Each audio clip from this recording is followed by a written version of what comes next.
Yes. My name is Kim Wing Shu. I need a lawyer. How can I help you, Miss Shu? I'm pregnant. I can't have an abortion without parental consent. My father's dead. My mother won't give it to me. I need something called a judicial bypass. And for that, I need a lawyer.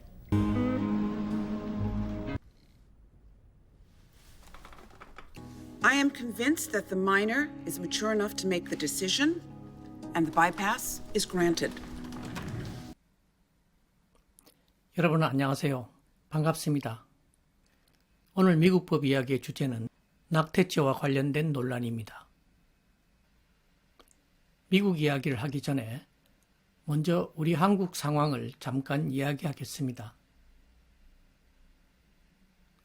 2019년 4월에 헌법재판소는 낙태죄와 관련된 중요한 결정을 내렸습니다. 형법 269조 1항에 있는 자기 낙태죄와 270조 1항 중에 낙태를 시술한 의사에 관련된 조항이 헌법에 어긋난다고 판단했습니다. 그리고 형법의 이 두 조항은 2020년 12월 31일까지만 법적인 효력을 갖도록 했습니다.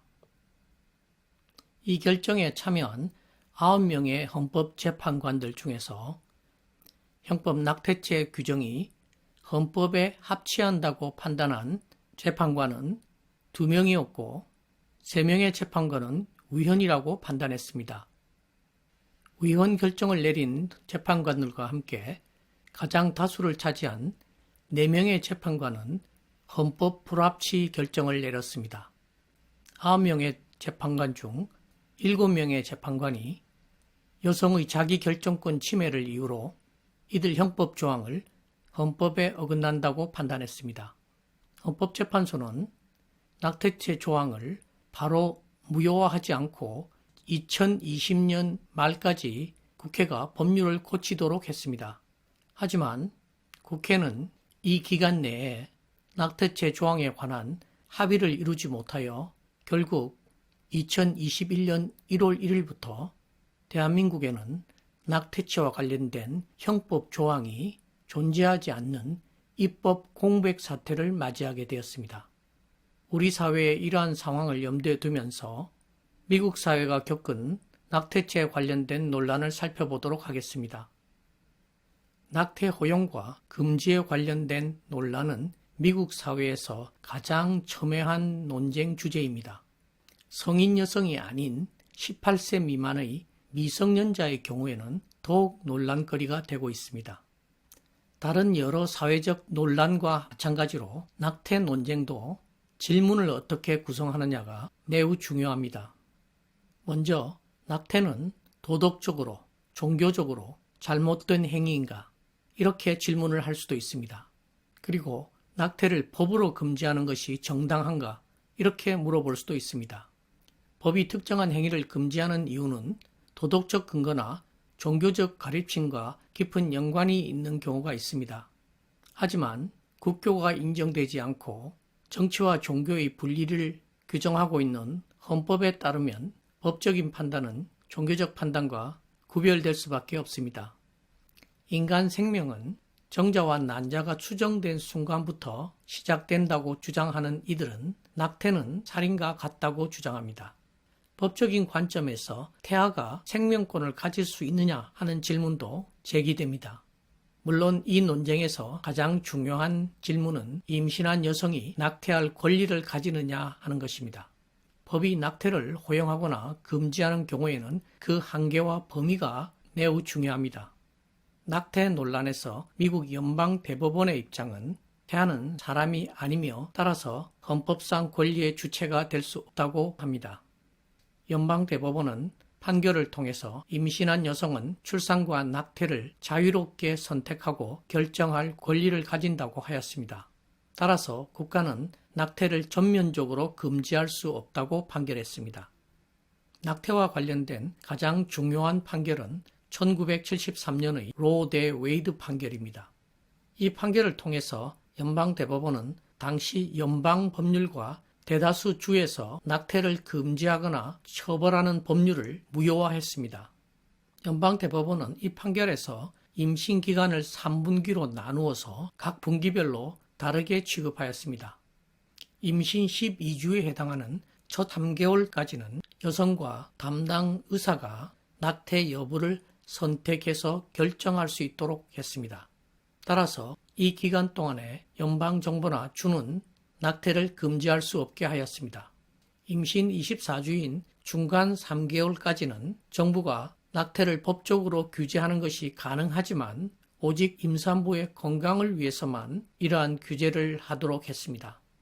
임신 25주 이후인 마지막 3개월 동안은 태어날 생명 보호를 위해 정부가 낙태를 금지할 수 있도록 했습니다. 그러나 이 기간 동안에도 출산이 임산부의 건강을 위협하는 경우에는 낙태를 허용하는 예외를 허용하도록 했습니다. 로 대 웨이드 판결이 이처럼 임신 기간을 3분기로 구분한 이유는 당시 의학 수준에서 임신 6개월 전 태아는 모체 밖에서 생존할 가능성이 희박하다는 의료계의 의견을 반영한 결과입니다. 로 대 웨이드 판결에서 연방대법원은 여성의 사생활 자유와 자기 결정권을 인정하고 존중하면서도 동시에 임산부의 건강과 잠재적 인간인 태아를 보호해야 하는 정부의 정당한 개입 의무를 균형 있게 판단하려고 노력하였습니다. 해리 블랙먼 대법관은 로 대 웨이드 판결문에 다수 의견을 집필했습니다. 그는 판사 취임 전에 미국 최고 종합병원으로 평가받는 메이오 클리닉의 고문 변호사로 일했기 때문에 의료 현장을 잘 아는 법률가였습니다. 블랙먼 대법관은 이 판결 때문에 수년간 살해 협박과 위협을 받았습니다. 그럼에도 불구하고 그는 퇴임 때까지 이 판결을 유지하기 위해서 많은 노력을 기울였습니다.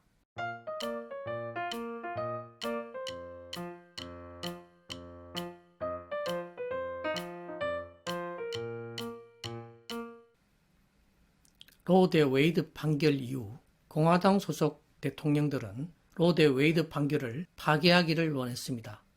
그래서 이 판결을 파기하고 낙태 불법화에 동의하는 대법관들을 임명해 왔습니다. 그리고 여러 주에서는 주의회가 입법을 통해서 낙태 수술을 어렵게 하는 법률을 제정해 왔습니다. 예를 들면 남편의 동의를 받게 하거나 24시간 또는 48시간 대기 이후에 낙태 시술을 받도록 하는 법률, 미성년자의 경우 부모의 동의를 받도록 하는 등의 조건을 부과하는 법률을 제정해 왔습니다.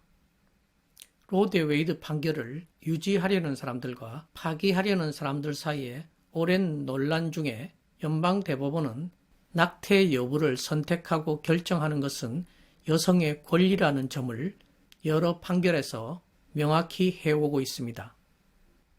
그러나 로 대 웨이드 판결이 일부 변형되기도 하였습니다. 현재 연방대법원의 입장은 3분기 시기 구분을 폐기했습니다. 로 대 웨이드 판결이 내려진 1973년 이후 의학과 의료기술이 발달하게 되어 태아가 모체 밖에서 생존 가능성 여부로 시기를 판단합니다. 낙태 시술에 조건을 부과한 여러 주들의 조건에 대해서는 부정적인 판단을 하였습니다. 남편에게 통지하거나 동의를 얻게 하는 규정, 24시간 또는 48시간을 기다린 후에 시술하도록 하는 규정 등은 여성의 자유로운 결정에 지나친 부담을 준다는 이유로 금지했습니다. 하지만 미성년자의 낙태 경우에는 낙태 시술의 조건 중 일부를 합법적으로 인정했습니다. 그 대표적인 것은 18세 미만의 임산부는 부모의 동의를 받아야 낙태 시술을 받을 수 있도록 한 것입니다. 하지만 미성년 임산부가 부모 동의를 받는 것이 어렵거나 부모에게 알리는 것을 원치 않을 경우에는 법원이 부모를 대신하여 승낙을 하도록 했습니다. 이 경우에 법원은 임산부의 성숙도와 최선의 이익 여부를 판단하여 낙태가 그 미성년자에게 최선의 선택인지를 심리하여 신속히 결정을 내리도록 하였습니다. 오늘 동영상이 여러분이 미국 사회와 미국 법을 이해하는 데 도움이 되셨기를 바랍니다. 이 동영상이 유익하셨다면 유튜브 구독을 눌러주시고 앞으로도 계속 시청해 주시기 바랍니다. 응원의 댓글도 남겨주시고 앞으로 다뤘으면 하는 주제에 관해서도 댓글을 남겨주시면 대단히 감사하겠습니다. 그럼 다음 동영상에서 뵙도록 하겠습니다. 감사합니다.